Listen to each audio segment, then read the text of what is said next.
Hello everyone, Lakey here, and today I want to cover the remaining ammo conversions available in the game for the primary weapons. If you would like to see my PDW and sniper rifle ammo conversion breakdowns, I'll have those linked for you in the description. So there's a lot here, so I'm not going to waste any time. We're starting off with the AR-762x39 conversion, and it is available for the M16A4, M16A3, C7A2, M4A1, M4, and Colt LMG. Despite less rounds, I actually like this ammo type for the extra bit of damage it provides along with the max damage range.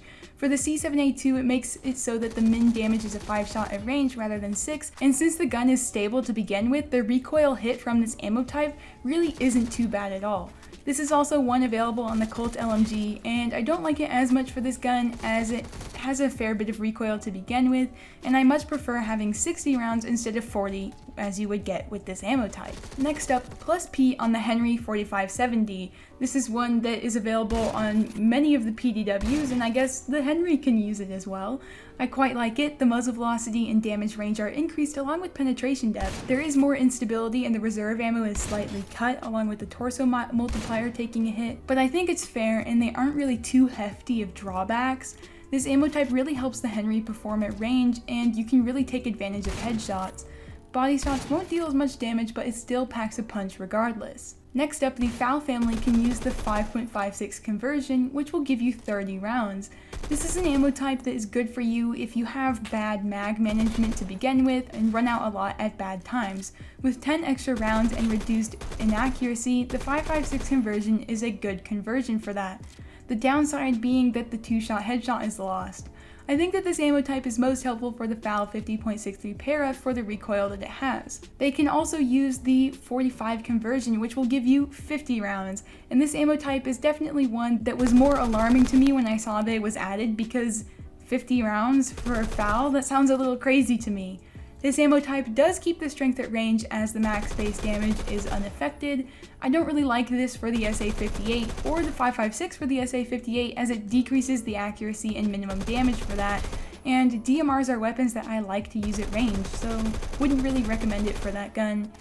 For other guns in the FAL family, I think it's a good option, especially for use in close range. Moving on to the VPO 366 buckshot and slugs, which are available for both the SKS and AKM. This is a really weird ammo type to me, and as the name would imply, turns your weapon into a shotgun essentially. For the buckshot, it really only feels useful in very close range, and for the slugs, it could definitely be utilized well on the SKS, but for the AKM, it's not so great in my opinion. For both of these rounds, I would probably choose to use a regular shotgun before I turn to any of these. They're interesting, but not really the best in my opinion. Next up, we have the M231's M855 specialty conversion, and this gives your M231 100 rounds, and I honestly thought it would be more broken, but it kinda works. Damage, muzzle velocity, and damage range are decreased, and you get a longer reload time most notably, but I really enjoyed this and would recommend you give it a shot as well. I really liked it for just controlling the crowd in close range, and so yeah, the M231 is already not a gun I would rate very highly for using at range given the characteristics of it to begin with, so not having as good capability at range doesn't mean a whole lot to me. Just shred people in close range with this, take advantage of that fire rate, and just go ham with 100 rounds. Next up, back to the C7A2 again. This gun can use a 45 conversion, which I've already covered in the past video going over it, so you can check that out. However, I would like to note that this is getting a nerf in the test place, so I would encourage you to go check out those changes there. Moving along to some more of the battle rifles, the ECR can use a 5.56 conversion. Like the FAL family conversions, this 5.56 conversion for the ECR turns it into a more forgiving weapon if you've had issues with the mag management before. Rather than a 2-shot headshot, it is a 3-shot now, but for the benefits of this ammo type, I think that is a fair trade-off. Maximum damage range is cut in half to 40, muzzle velocity is increased, and penetration is lowered. I like this ammo type, and I think it can definitely be beneficial for some who maybe had a tricky time using this weapon before. I think that I will personally stick to using the ECR without this ammo type, as I like taking advantage of the damage that this gun usually has.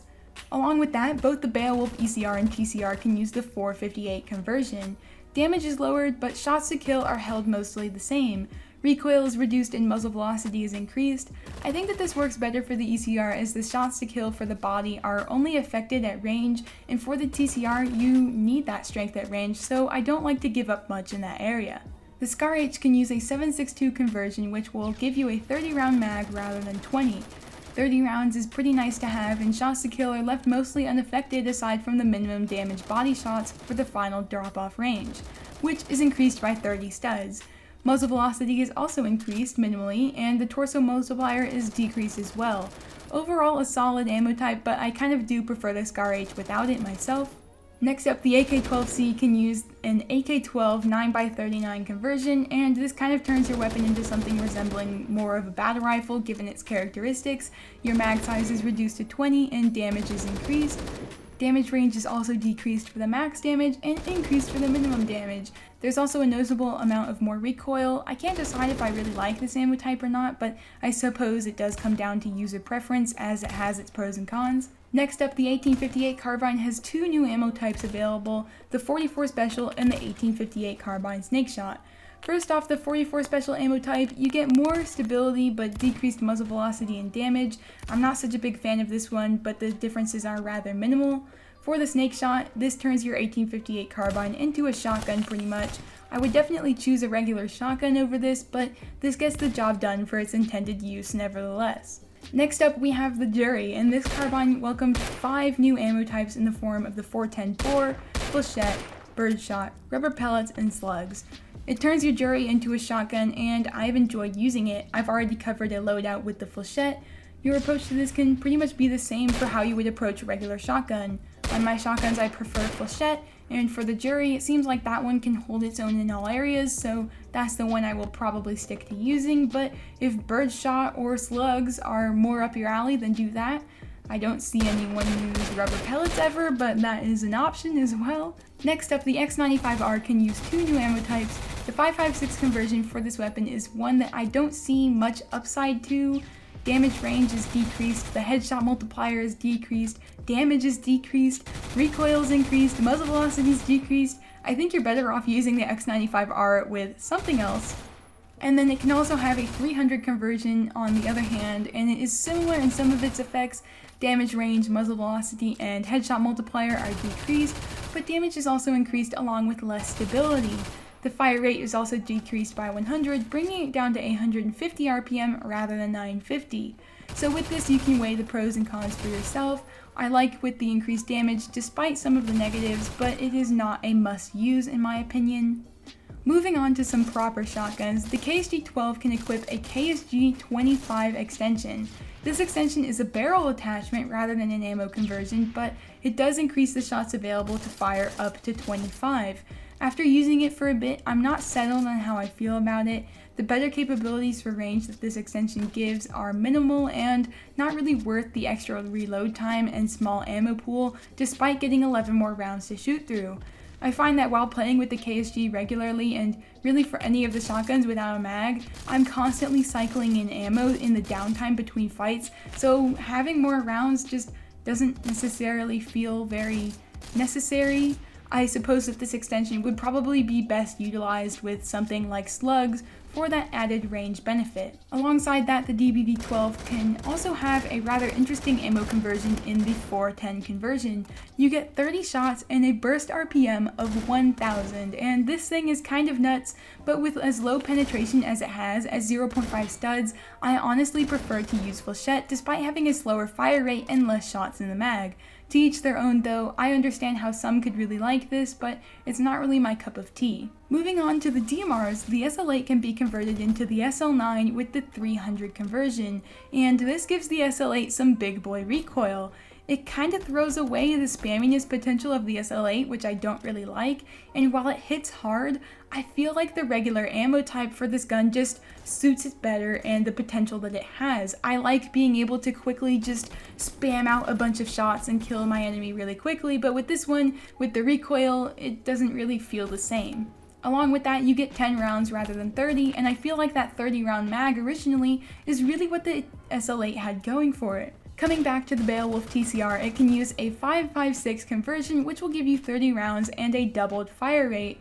While the spamminess is definitely there, the damage is not. This feels like a worse SL8 to me. Sure, the fire rate is better, but that's really about it.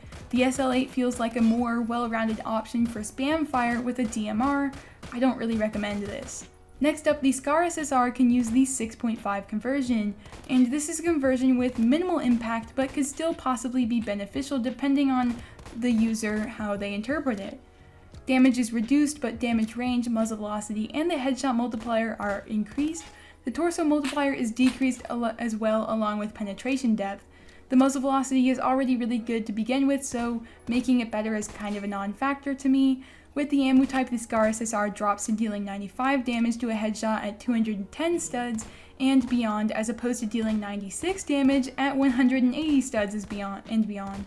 With the torso and limbs, shots still seem to be the same shots to kill, but deal less damage with the conversion. So all in all, I don't find this to be a very great ammo type given the minimal benefits it has. And then finally, to wrap things up, I will cover some of the ammo types that aren't specific to just one gun, starting out with tracerless. I've talked about this before and question its practical use. Since it doesn't make your tracers completely invisible, it isn't very impactful in my opinion. Playing against people who use this ammo type, I am still able to identify their tracers with no less ease than without using this ammo type. On top of that, suppression and accuracy are lowered, so I just wouldn't really recommend this. It just feels kind of like minimal, it doesn't feel very impactful, and it doesn't feel very practical in the grand scheme of things. Silent ammo is also one I've seen to be available on other guns as well, and with this one I don't really see much a point either for myself, but I guess if you're someone who suffers from excessive muzzle flash obstructing your view, this would be a good choice. Overall, with this ammo type, I don't feel too strongly or feel very much at all about it. It just kind of exists and I probably won't choose to use it. And then finally, super armor piercing. This is an ammo type available I've seen across many of the AK variants. For some, it seems to be a good choice. For others, it's not. On the RPK-74, for example, the penetration depth on super armor piercing is the same penetration depth on regular armor piercing, so kind of useless in that regard considering the other downsides that come with each of the ammo types. I probably won't use this one much at all as well, but if you like it, then go for it, I guess. So that wraps up all of the ammo types for the primary weapons in the game. I will cover the secondary ones soon as well, and yeah, I would be curious to get your thoughts on many of these. Do you enjoy using a specific one? Which ones do you enjoy using and why? Please let me know in the comments. That's all I've got for today. Thank you for watching, and I will see you in the next one.